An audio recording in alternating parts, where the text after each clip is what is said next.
right, guys, and I had to watch this. I missed it Saturday, but I caught it today. I caught it Sunday morning. My DVR didn't record it for some strange reason, but I think everybody's been waiting to want my thoughts on the second season of Young Justice Invasion. I got a lot to talk about in this one, so this is not just going to be a recap, but it's pretty much my overall thoughts on the first episode quickly. All right. So first off, the title of the episode is called Happy New Year. This was written by Greg Weisman and directed by Tim DeVar. And it starts January 1st, and we cut back to where, Batman and Robin try to figure out what happened to the 6 Justice League members in the last 16 hours. Then, still in that time period, we see the team has gained new members including Jaime Reyes as Blue Beetle, Beast Boy, Bumblebee, Lagoon Boy, Wonder Girl, Batgirl, and Mal Duncan, who is not as his superhero, his superhero-esque alter ego known as the Guardian. He had a couple of names, and Robin. But we hear, and then they were facing Clayface. We see some changes to Superboy and things like that. Unfortunately, Robin has a new costume, and it was great. Until we heard after they defeated Clayface, we heard over the intercom Nightwing out. So gave us a clue who this Robin was, right? Tim Drake. And then it says January 1st, 5 years later. Let me pause it right there. Now, having gone from 5 years later from what happened in the last episode, that's an interesting, bold move on Greg Weisman's take to really go that far into the future instead of staying currently. I find that really interesting, but kind of also a big gap in plot wise.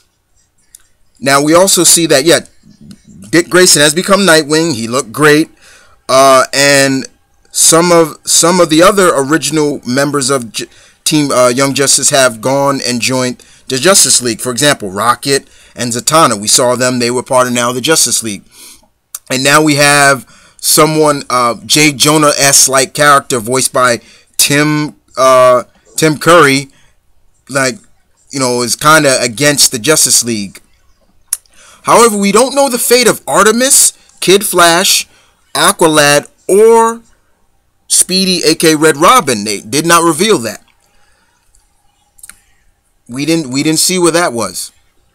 So that was interesting too to see. That was interesting, but I gotta admit, when they did January 3rd and we saw Lobo, I was geeking out. I'm like, oh yeah, he looks great. He was speaking, I guess, in his natural tongue until he was attacking the United Nations, and he revealed that one of the Secretary Generals was actually some kind of alien in disguise. And that's when all of a sudden we see Batgirl come in, Barbara Gordon looked great, Babs looked great, and Cassie Sandsmart, aka Wonder Girl, and she co-cocked Lobo, and then they had a good battle, but it didn't end well for the girls because Lobo was still able to complete his mission. Another thing what also was interesting in this was the fact that Ms. Martian and Tim Drake I'm sorry, guys. Something caught my eye. Tim Drake. I mean, not Tim Drake. Ms. Martian and Superboy are no longer an item anymore. You see, now you see where the gaps come in.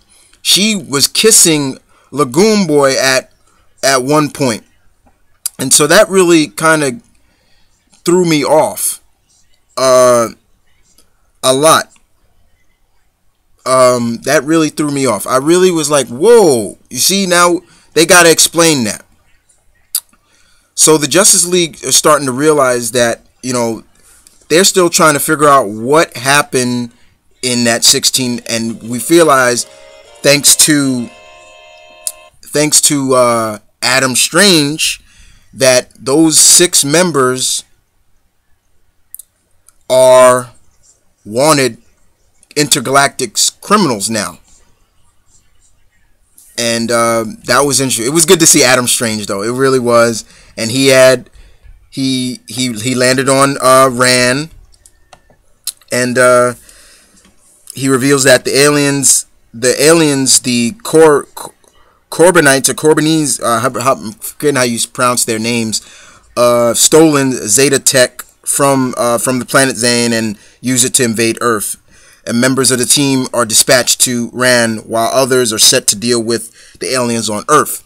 Now, we also noticed that basically the team is split up into squads. You got Delta Squad, you got Gamma Squad, and you got Alpha Squad.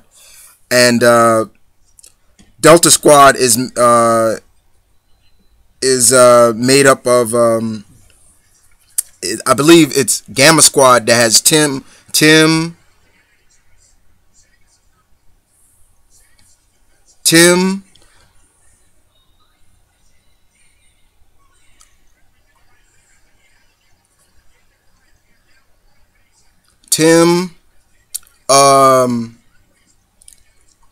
Jaime, and Lagoon Boy, basically. I'm sorry for the pause, guys.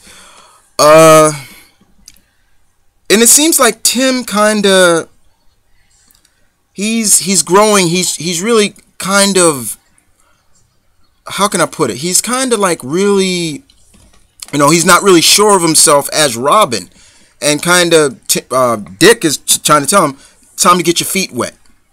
And we get to see Jaime. Jaime is really funny.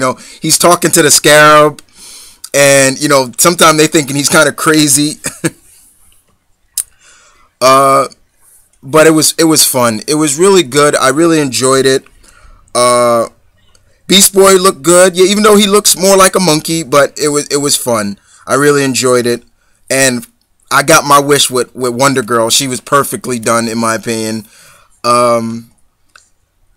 But like I said, it's more about that 5-year gap that really bothers me, guys, in this, and that's got to be explained. And it's got to be explained of what is the retrospect of where is Artemis and the rest of the gang. What happened to them?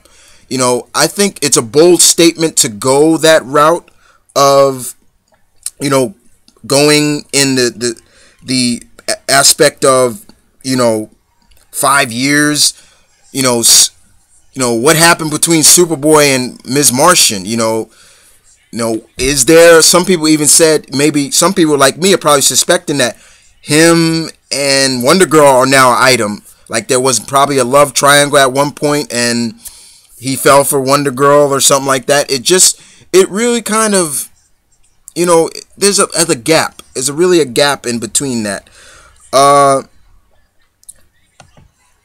We saw also when the team landed on Rand, that's where the episode ended. January 4th, the teams it pretty much ended right there. Robin, Lagoon Boy, and Beast Boy are able to get free Thor the aliens as well as liberate the human hostages as well. And that's when we seen the Justice League come down, and then Dick is like, dude, you got your feet wet, and that was cool. And that's where we see Ms. Martian, Beast Boy, and Adam Strange and Superboy arrive on Ran. and I guess that's where the next episode is going to continue right there. Overall, I was very impressed. The animation was crisp, great, good stuff. It's just my point of view, guys, is this 5-year gap. Why did Greg Weisman and the team go that route? Go 5 years into the future now, and yeah, it feels like a new series, but it also has aspects of what's going on now.